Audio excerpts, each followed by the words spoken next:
Hello future doctors, एक बार फिर से स्वागत है आपका एमबीबीएस वाला की यूट्यूब चैनल में। और मैं हूं आपकी होस्ट मीमांसा। दोस्तों, जैसे कि आप सभी को मालूम है कि एमबीबीएस की जो काउंसलिंग है वो जोरों शोरों से स्टार्ट हो गई है।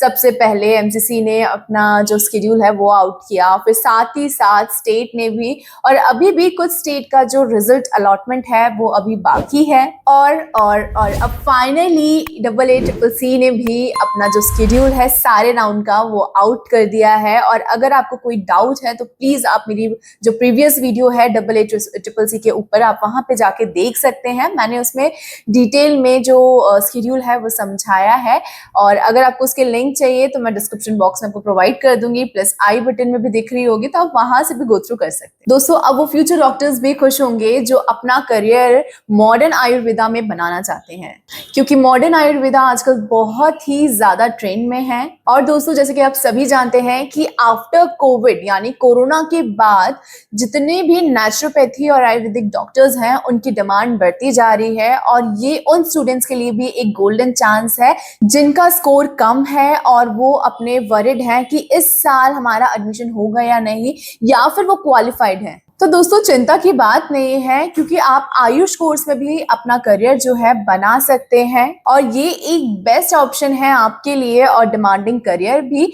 अगर आपको ये लगता है कि आप अपने डॉक्टर बनने का सपना पूरा नहीं कर पाओगे तो ये गलत है, क्योंकि ये ड्रीम आपका जो है वो रियलिटी में कन्वर्ट करेगा थ्रू आयुष कोर्स। तो दोस्तों, मैं आपको बताना चाहूंगी कि इंडिया में 13 लाख एमबीबीएस डॉक्टर जो हैं वो रजिस्टर्ड हैं, और अगर हम डॉक्टर पॉपुलेशन देखें तो 1:8 है, जो WHO के स्टैंडर्ड से भी ऊपर है। और वहीं अगर हम बात करें कि आयुर्वेदिक या बीएमएस डॉक्टर, तो सिर्फ और सिर्फ 7 से 8 लाख हैं इंडिया में। और दोस्तों, बीएमएस डॉक्टर की जो जरूरत है वो government hospital, Ayush wellness centre और रूरल हेल्थ केयर सेंटर जैसे बहुत सारे जगहों पे ट्रेंड बीएमएस डॉक्टर की जो जरूरत है वो दिन पे दिन बढ़ती जा रही है। इसका मतलब कि डिमांड हाई है। तो फ्यूचर डॉक्टर्स, मेरे हिसाब से तो एमबीबीएस बीडीएस के बाद जो बीएमएस कोर्स है वो आपका जो डॉक्टर बनने का सपना है वो रियलिटी में कन्वर्ट कर सकता है। और इसके लिए आपको आयुष काउंसलिंग में तो पार्टिसिपेट करना ही पड़ेगा। तो प्लीज दोस्तों, वीडियो में एंड तक बने रहें, क्योंकि आज की वीडियो में हम जानने वाले हैं कि आयुष का फुल फॉर्म क्या है, और इसके थ्रू हम कौन से कोर्स में एडमिशन ले सकते हैं, और आयुष काउंसलिंग कितने राउंड में होती है, और साथ ही साथ हम ये जानेंगे कि आयुष काउंसलिंग का प्रोसेस क्या है एंड उसके रूल एंड रेगुलेशन। तो चलिए बिना किसी देरी के हम वीडियो को स्टार्ट करते हैं। तो सबसे पहले हम बेसिक से स्टार्ट करते हैं कि आयुष का मतलब क्या होता है। आयुष एक एक्रोनिम है जो आयुर्वेदा, योगा, नेचुरोपैथी, यूनानी, सिद्धा और होम्योपैथी की फील्ड को रिप्रेजेंट करता है। ये एक कंप्रेसिव सिस्टम है जो इंडिया में ट्रेडिशनल मेडिसिन और ऑल्टरनेट थेरेपी को रिप्रेजेंट करता है। अब हर फील्ड का एक यूनिक मेथड होता है जिसमें डाइट, योगिक प्रैक्टिस और हर्बल सिस्टम आता है। तो दोस्तों, हमने ये तो बात कर ली कि एग्जैक्टली आयुष होता क्या है। अब इसके बाद हम बात करते हैं कि आयुष का फुल फॉर्म क्या है। इसका मतलब होता है Ayush admission central counselling of committee, और ये कमेटी इंडियन काउंसलिंग एडमिशन के लिए काउंसलिंग प्रोसेस करती है। और दोस्तों, AACCC के थ्रू जो स्टूडेंट्स हैं, जो एस्पिरेंट हैं, बीएमएस, बीएचएमएस, बीयूएमएस जैसे कोर्सेज में अप्लाई कर सकते हैं और काउंसलिंग राउंड के थ्रू सीट सिक्योर कर सकते हैं। तो ये तो हमने समझ लिया कि आयुष का मतलब क्या होता है, लेकिन अब हम जानते हैं कि आयुष की जो काउंसलिंग है वो कितने टाइप में कंडक्ट होती है। तो दोस्तों, सेंट्रल आयुष की जो कमिटी है वो काउंसलिंग कंडक्ट करती है, जो मिनिस्ट्री ऑफ आयुष के अंडर आता है। इसमें आपको ऑल इंडिया कोटा सीट मिलती है, जैसे कि गवर्नमेंट सीट, डीम सीट और सेंट्रल सीट। और इसकी ऑफिशियल वेबसाइट है www.AACCC.gov.in। तो दोस्तों, आप समझते हैं कि सेंट्रल वर्सेस स्टेट काउंसलिंग का डिफरेंस। और यहीं पे बहुत सारे स्टूडेंट्स जो है वो कंफ्यूज हो जाते हैं कि AACCC की जो काउंसलिंग है वो किसके अंडर आती है, हमें कैसी काउंसलिंग में अप्लाई करना है। तो क्विक हम उसको भी समझ लेते हैं। तो सेंट्रल यूनिवर्सिटी के अंदर आती ज़्यादा है 50% AIQ की सीट्स और 100% डीम्ड यूनिवर्सिटी, सेंट्रल यूनिवर्सिटी और नेशनल यूनिवर्सिटी आते हैं। हमने ये तो समझ लिया कि 15% सेंट्रल यूनिवर्सिटी सीट्स जो है उसके लिए कौन अप्लाई करता है और कहाँ वो सीट अप्लाई होती है। अब इसके बाद हम बात करेंगे स्टेट काउंसलिंग की। तो 85% जो सीट है गवर्नमेंट वो डोमिसाइल बेस्ड स्टूडेंट्स के लिए होती है और जो 100% आयुष की सीट है वो हर स्टेट अपने ओन अथॉरिटी के थ्रू कंडक्ट करती है। जैसे कि जो मध्य प्रदेश है, मध्य प्रदेश आयुष अलग होगा, राजस्थान आयुष अलग होगा, गुजरात आयुष अलग होगा।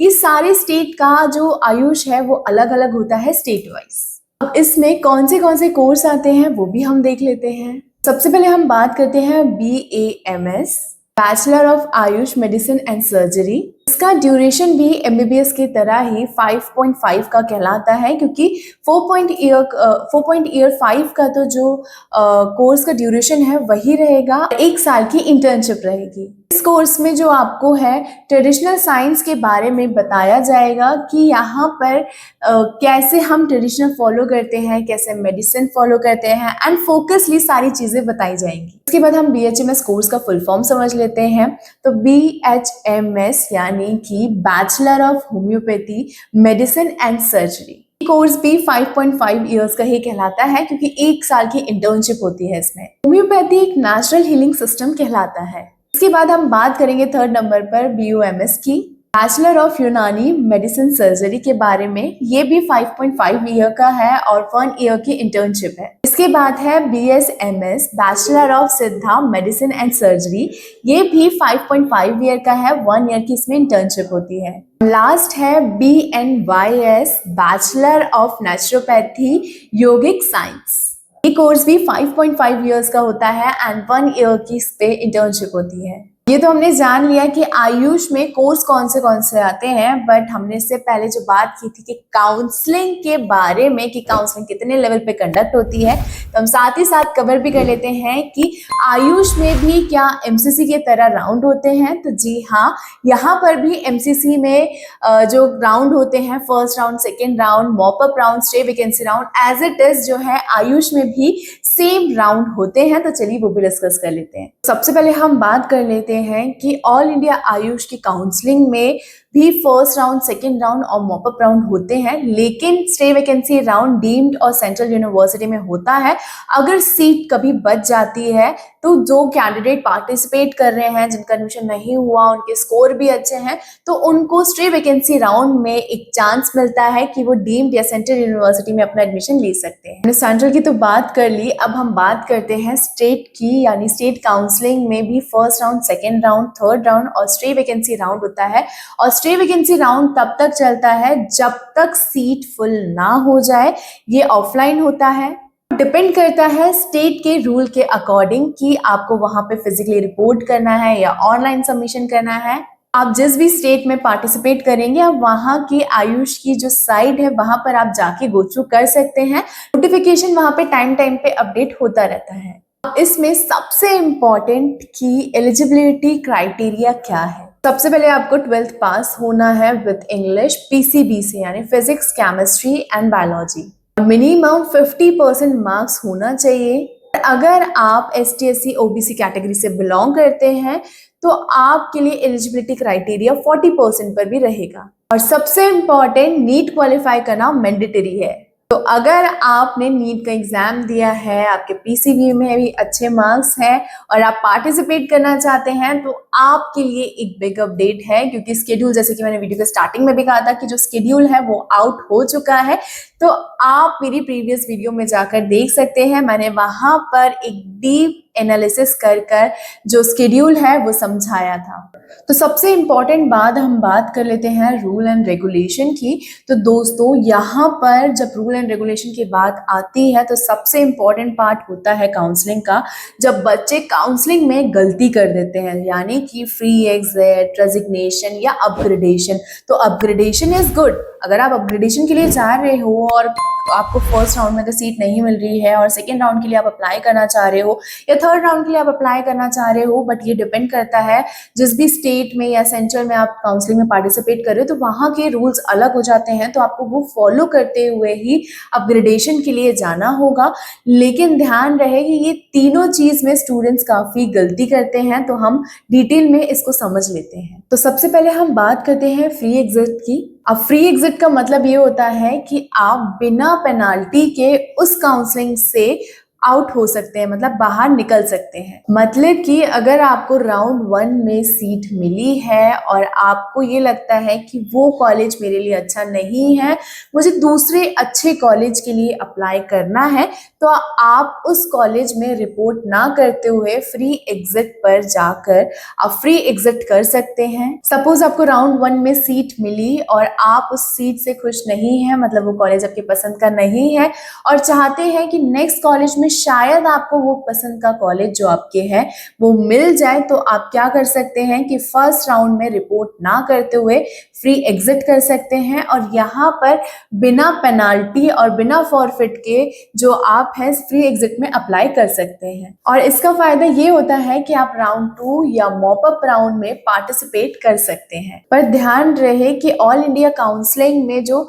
फ्री एग्जिट का ऑप्शन है वो फर्स्ट राउंड के बाद ही आएगा, यानी सेकेंड राउंड के लिए आएगा, लेकिन सेकेंड टू थर्ड राउंड यानी सेकेंड राउंड के बाद ऑप्शन नहीं आता है फ्री एग्जिट का। तो दोस्तों ये था फ्री एग्जिट। अगर आपको कोई अभी भी डाउट है तो प्लीज आप कमेंट करके मुझसे पूछ सकते हैं। तो दोस्तों अब हमने फ्री एग्जिट की तो बात कर ली, इसके बाद हम बात करते हैं अपग्रेडेशन की। तो दोस्तों अपग्रेडेशन में ये होता है कि अगर आपने किसी सीट को ज्वाइन कर लिया और आप चाहते हैं कि आपके पास एक और अलग प्रेफरेंस है, यानी सेकेंड राउंड के लिए अगर आप अच्छा प्रेफरेंस लेना चाहते हैं तो आप अपग्रेडेट के लिए यहाँ पे अप्लाई कर सकते हैं। तो दोस्तों अपग्रेडेशन में ये ऑप्शन अवेलेबल रहता है कि सपोज आपको राउंड 1 में कोई सीट अलॉट हुई और आप उस सीट से खुश नहीं हो और आपके पास सेकेंड राउंड के लिए आपने एक अच्छा सा प्रेफरेंस बना के रखा है, तो आप उस सीट के लिए अप्लाई कर सकते हैं अपग्रेडेट सीट करके। मतलब कि आपकी जो करंट सीट है वो ऑटोमेटिकली अपग्रेड के लिए चली जाएगी। एक इंपॉर्टेंट रूल यहाँ पे ये है अपग्रेड के लिए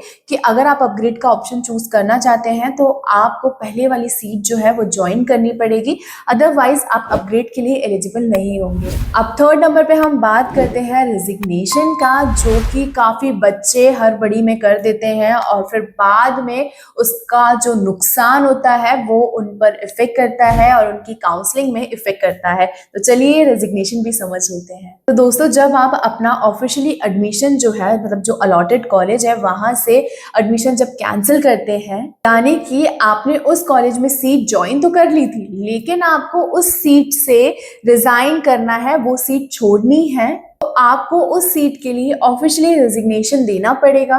ध्यान रहे कि अगर आप नोटिफिकेशन के बाद, मतलब जिस भी स्टेट के लिए आप अप्लाई कर रहे हैं कि आपको रिजाइन करना है, तो उसके बाद जो एक नोटिफिकेशन का पर्टिकुलर टाइम है उसके बाद अगर आप रिजाइन करते हैं तो आपके लिए वो रिस्क फैक्टर हो सकता है, लेकिन अगर आप टाइम से पहले कर देंगे तो आप नेक्स्ट राउंड के लिए एलिजिबल होंगे। तो दोस्तों ये था आयुष काउंसलिंग का वीडियो। अगर आपको कोई भी अभी डाउट है तो प्लीज आप कमेंट सेक्शन में पूछ सकते हैं, हमारे चैनल को सब्सक्राइब कर सकते हैं। वीडियो पसंद आए तो प्लीज वीडियो को लाइक करें और दोस्तों ये वीडियो आप उन अपने दोस्तों को भेजो जो आयुष काउंसलिंग में पार्टिसिपेट करना चाहते हैं या आपके फैमिली मेंबर्स। प्लीज ये वीडियो भेजना ना भूलें। मिलते हैं नेक्स्ट वीडियो में, तब तक के लिए बाय एंड टेक केयर। हाँ, एमबीबीएस वाला का सोशल मीडिया चैनल जरूर फॉलो करें फॉर द लेटेस्ट अपडेट।